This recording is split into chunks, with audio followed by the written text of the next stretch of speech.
Very soon in lab, you'll be determining the density of a variety of different objects. Before you do that, it's nice to have an understanding of what density is. So density is simply the mass per unit volume of a material. If we were to put this in a mathematical expression, we would say density equals, and then per means to divide. So we'd have mass divided by volume. Now, since we're using mass and volume, the units on density are going to be units of mass, like grams, and units of volume. In this case, it's going to be milliliters. So in honors chemistry, we're always going to measure the density in grams per milliliter. Now, let's get a visual representation of different types of density. If a substance has a large density, it would mean it has a lot of mass in a small space, something like this. So if we draw a bunch of little tiny dots in our square here, pack them closely together, and only fill up like half of the available space there, we got a lot of mass in a small space. That substance would have a large density. In general, this relates to the state of matter of solids. So solids in general are very dense. For medium density, we will take a little less mass and make it occupy about the same space, about half the box, but we'll just put less mass in there. So less mass in the same amount of volume, it's going to have a medium density there. A medium density would be analogous to the liquid state of matter. Liquids, in general, have a medium density. So then a small density would be just a little bit of mass in a large space. So let's just put a few dots and make them fill the entire box. So a few dots occupying the whole space. This would be analogous in general to gases. Gases have very small densities. To find the density of a substance in the lab, we will need to measure the object's mass. We do that with a balance, and the balances that we have can read to the hundredths place or the thousandths place. And to measure the volume, we use glassware such as graduated cylinders or beakers. Once we measure the mass and the volume, we can do a simple calculation to determine the density. The most precise glassware for measuring volumes in the lab are graduated cylinders. In this class, we have three different types of graduated cylinders. We will use 100 milliliter graduated cylinders, 25 milliliter graduated cylinders, and 10 milliliter graduated cylinders. Now, whenever you put liquid into a cylinder, it will curve and form what is called a meniscus. When we read the volume of liquid in the graduated cylinder, we must look at the bottom of the meniscus. So take, for instance, the 100 milliliter graduated cylinders we have over here. They have markings every 1 milliliter, which means we're going to be able to estimate to a tenth of a milliliter. And if we look here, that's 50 milliliters, and then 51 milliliters, and then 52 milliliters, then 53 milliliters, and then our meniscus happens to be lying on the graduation at 54 milliliters.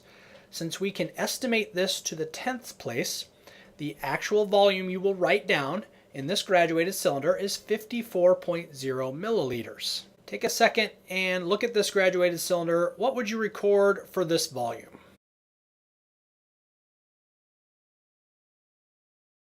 This is 37, and above it is 38, and our meniscus is right in between 37 and 38 milliliters.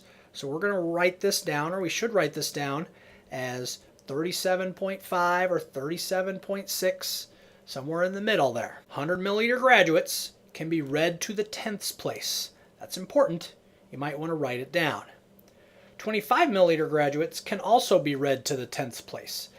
These have graduations every 0.2 milliliters, so 21, and then 0.2, 0.4, 0.6, 0.8, and then 22.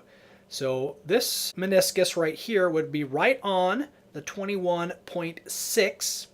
Since the markings in between are every 0.2, not 0.1, and we can't estimate to the hundredths place, we can still only read to the tenths place. So this first graduated cylinder here under the 25 milliliter graduates has a volume of 21.6 milliliters. Try this one out on your own. Take a look at this one. how would you read the volume here?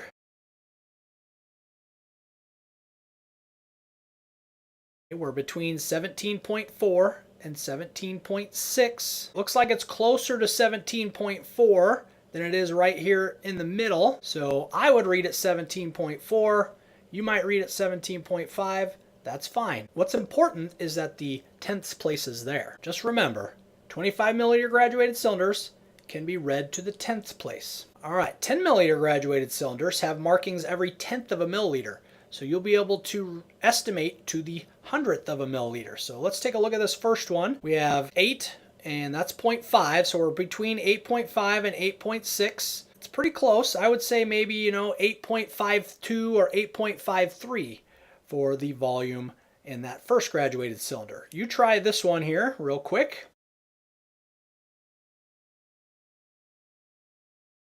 That meniscus appears to be right on the line, so the mistake that students would make is they'd read this as 6.2 milliliters, but you can read it to the hundredths place. So you have to write 6.20 milliliters. 10 milliliter graduated cylinders can be read to the hundredths place. The next time you come to class, we're going to practice measuring masses and volumes and calculating densities. We're going to start with a couple solids. One solid will sink and one solid will float. Now, sinking or floating is in reference to water. If an object is more dense than water, it will sink in water. If it is less dense than water, it will float in water.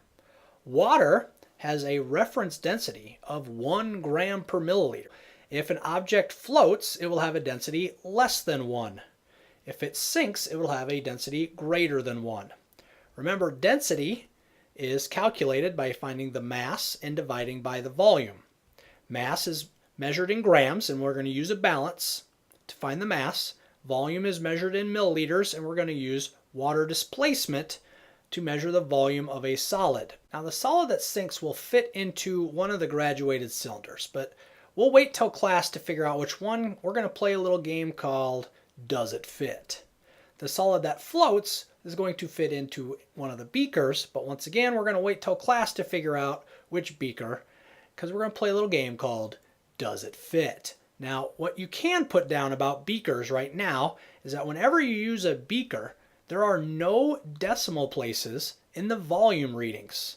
Beakers can only be read to the tens or the ones place, depending on the size of the beaker. We'll then practice taking the density of a liquid, and we're going to do water. Okay, now remember, density, once again, is mass divided by volume. We're going to get the mass by using a balance, and this time we'll get the volume simply by reading the volume off a graduated cylinder, because the process for determining the density of a liquid will be a little bit different than determining the density of a solid. In this case, we'll have to mass the cylinder when it's empty, have to put some water in it, and then mass it again. Then we can just read the volume to get the volume of the water, and we'll be able to do our calculation for density. We won't play Will It Fit here because any liquid will fit into a 10 milliliter graduated cylinder. It is the best glassware to use in the case of a liquid. In the lab, we're also going to determine the density of a gas. I will demonstrate this procedure for you in class. There's also a video that shows you how to determine the density of a gas that you can refer to in case you forget the procedure that I will demonstrate in class.